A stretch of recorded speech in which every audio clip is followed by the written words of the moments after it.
ভাবুন একটি app open করে আপনি সেলফি নিতে যাচ্ছেন, আর তখনই ক্যামেরাতে আপনার সাথে যদি আপনার পরিবারের কেউ দাঁড়ায় যার মৃত্যুতে আপনি এসেছেন, তখন কি অবস্থা হবে আপনার? আর সেটাও কিছুটা এইভাবে। ভয়ঙ্কর ব্যাপার না? কিন্তু এর থেকেও ভয়ঙ্কর এই পুতুল।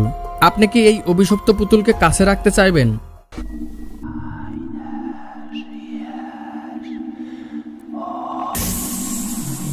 যদি আপনি হ্যাঁ বলতে চান তাহলে ভালোভাবে ভেবে দেখুন, কারণ যেই অ্যাপে এই পুতুল থাকে সে এটা বলে যে যদি একবার এই অভিশপ্ত পুতুল আপনার জীবনে আপনার ফোনে চলে আসে তাহলে এই অ্যাপ আনইনস্টল করার পরও সে আপনার পিছু ছাড়বে না, মরার আগ পর্যন্ত নয়।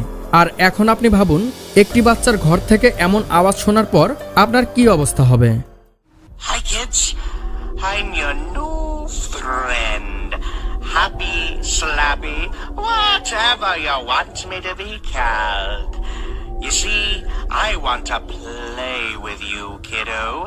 Maybe we could perform some fun games together.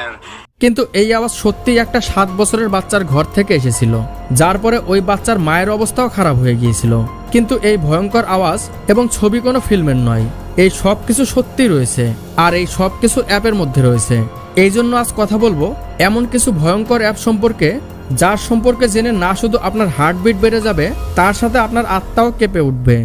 Number 1, Japanese doll.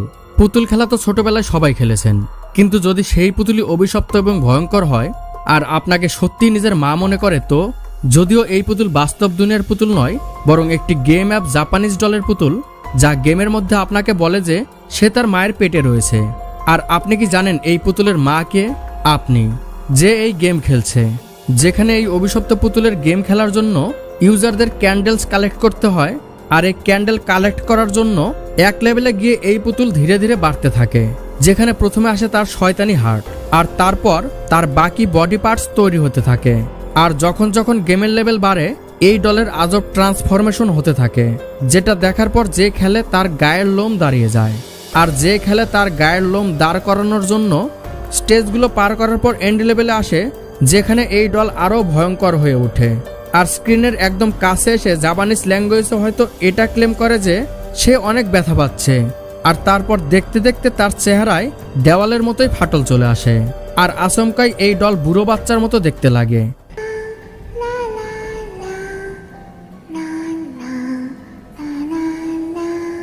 যাকে আপনি চাইলে মারতে পারবেন অথবা আপনার সাথে রাখতে পারবেন।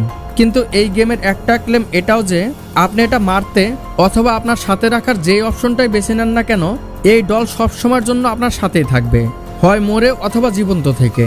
এটা ভেবেই ভয় লাগে যে একটা অভিশপ্ত পুতুল 24 ঘন্টা আপনার সাথেই থাকবে। Number 2, call bless and the monster machine 2018। ভাবুন ফোন থেকে একটা আওয়াজ আসছে, আর সেই আওয়াজ আপনার বাচ্চাকে মারার হুমকি দিচ্ছে। That's all right, 'cause this knife is gonna improve your look when it's sticking right out of you. শুনে হুশ উড়ে গেল, তাই না? কিন্তু এই আওয়াজ অন্য কোথাও থেকে নয়, বরং call bless and the monster machine 2018 এর গেম থেকে আসছে।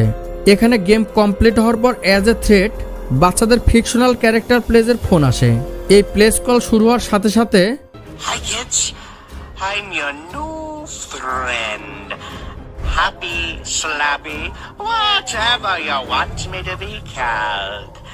You see, I want to play. এই আওয়াজে নিজের ইন্ট্রোডাকশন দেয়, যার পর এই বাচ্চার সাথে খেলার কথা বলে তাকে এটা বলতে থাকে, This knife in my whirly-turly hands, making you a little nervous, huh? That's all right, 'cause this knife is gonna improve your look. এখন আপনি ভাবুন একটি বাচ্চা কোনো ক্যারেক্টারের কথা শুনছে যে তাকে শুধু ভয় দেখাচ্ছে, তখন তার কি অবস্থা হবে? তার তো রাতের ঘুম উড়ে যাবে। আর এই ফিকশনাল ক্যারেক্টার ওই বাচ্চার জন্য একটা ভয়ঙ্কর স্বপ্ন হবে, যা তাকে এই ভয়ঙ্কর আওয়াজ ভুলতে দেবে না। কিন্তু এই কল এতটুকুতে শেষ হয় না। এই ক্যারেক্টার আরো বলে যে তার হাতে একটা ছুরি রয়েছে, যা দিয়ে ওই বাচ্চার লুক ইমপ্রুভ করবে। 'Cause this knife is gonna improve your look when it's sticking right out of you. এই আওয়াজ ইংল্যান্ডে থাকা ক্যাটি শালং তার 7 বছরের বাচ্চার রুম থেকে শুনেছিল, যার পরে এই আওয়াজ দিনরাত তাকে এবং তার বাচ্চাকে ভয় দেখাতে থাকে। আর এই আওয়াজ তাকে এতটাই ভয় দেখায় যে সে এই পুরো ইনসিডেন্টস রেকর্ড করে সেটা ফেসবুকে পোস্ট করে দেয়, যার পরে সেই ভিডিওতে রিয়্যাক্ট করে সবাই তাদের এক্সপিরিয়েন্স শেয়ার করে আর অ্যাপ ব্যান করার জন্য বলে। সবার কথা শুনে গুগল এটা প্লে স্টোর থেকে সরিয়ে ফেলে। কিন্তু বাচ্চাদের জন্য বানানো অ্যাপ কিভাবে এতটা ভয় দেখাতে পারে? That's all right, 'cause this knife is gonna improve your look when it's sticking right out of you. Number 3, with me. একটা মারা যাওয়া মানুষ মরেও মরে না, কারণ আপনার ফোনে সে সবসময় বন্দি থাকে। আর কিছুটা এমনভাবে থাকে যে আপনি যখনই ছবি তুলবেন তখন ওই ব্যক্তি আপনার সাথে আপনার ছবিতে দেখতে পাবেন। মানে মনে করুন আপনি সেলফি নিচ্ছেন, তখন এই ব্যক্তি সাথে এসে এইভাবে পোজ দিবে। কিন্তু জানেন কি সে এমনটা কেন করছে? কারণ আপনার কথাতে সে এমনটা করছে। আমি এখানে কোনো তন্ত্রমন্ত্র দিয়ে এমনটা করার কথা বলছি না। আসলে এটা এমন একটি অ্যাপ দিয়ে হয় যে এটা ইউজ করছে তার যে কোনো কাছের মানুষ তার থেকে কখনো দূরে যায় না। আর আপনি যখন চাইবেন তখনই আপনার কাছের মানুষকে পাশে আনতে পারবেন। মানে এই অ্যাপের মাধ্যমে স্বর্গে থাকা মানুষও আপনার ফোনের কারণে 24 ঘন্টা আপনার সাথে থাকতে পারবে। কিন্তু এই অ্যাপ বানানোর উদ্দেশ্য কি হতে পারে? এই with me app south Korean company এই জন্য বানিয়েছিল যে এর সাহায্যে নিজের কাছের মানুষকে হারিয়ে দুঃখে ডুবে থাকা মানুষদের তার থেকে বের করতে যেন সহজ হয়। কিন্তু 24 ঘন্টা একটা মৃত মানুষের সাথে থাকা কারো জন্যই ভালো হয় না। আর আপনি কি এই অ্যাপের সব থেকে বড় খারাপ দিক জানেন? ওই খারাপ দিকটা হলো এর টেকনোলজি ইউজ করে নিজের ফোনে কাউকে বন্দি করে রাখা। কারণ এই জন্য আপনিও আপনার লাইফে মুভ অন করতে পারবেন না, কারণ এই ছবিগুলো আপনাকে এমনটা করতে দেবে না। তো আপনিও কি কোনো মৃত ব্যক্তিকে আপনার ফোনে সবসময় এইভাবে রাখতে চাইবেন? নাম্বার 4, ড্রিম টক রেকর্ডার। আরামের ঘুম আনানো জিনিস এখন মানুষদের ঘুমই উড়িয়ে দিচ্ছে। বুঝতে পারলেন না? এই ড্রিম টক রেকর্ডারের উদ্দেশ্য ছিল ঘুমানোর পর মানুষদের কথা এবং তাদের আওয়াজ রেকর্ড করা, যেন মানুষ তাদের অভ্যাস যেমন নাক ডাকার অভ্যাস ঠিক করতে পারে। কিন্তু এই অ্যাপ এমন আওয়াজ রেকর্ড করে যে এটা মানুষের ঘুমই উড়িয়ে দেয়। যেখানে এই অ্যাপের একজন ইউজার বলে যে তিনি এই অ্যাপ থেকে তার ঘুমের মধ্যে ওই সব ল্যাঙ্গুয়েজে কথা বলতে শুনেছে যা না সে নিজে পারে আর না কোনোদিন শুনেছে। এখন আপনি নিজেই ভাবুন, যে ভাষা আপনি পারেন না সেই ভাষায় আপনি ঘুমের মধ্যে কথা বলছেন। এটা কতটা আজব একটা ব্যাপার, তাই না? আর এমন অনেক মানুষই তাদের আশপাশ থেকে এমন আওয়াজ শুনেছে যার সম্পর্কে সে আগে কখনোই জানতো না।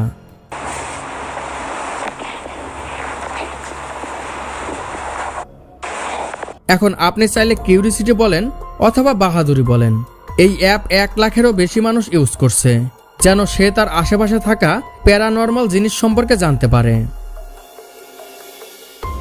Number 5, girl around me.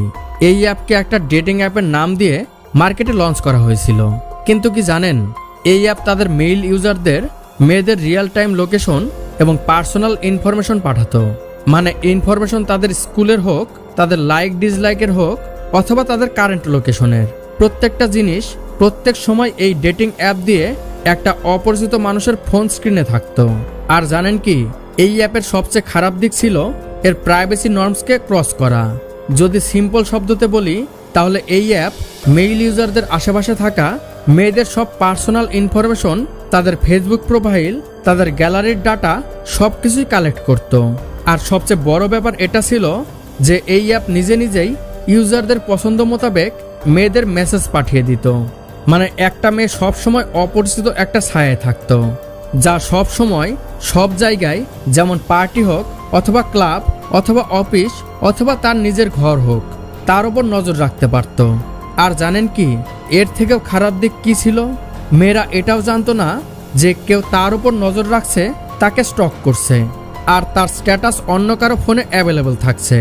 মস্কাই free কোম্পানির বানানো এই অ্যাপ প্রাইভেসি লুপ ওস্টের কারণে 2012 সালে অনেক ক্রিটিসিজমের সামনাসামনি হতে হয়, যার কারণে কোম্পানি নিজেই এই অ্যাপ প্লে স্টোর থেকে সরিয়ে ফেলে।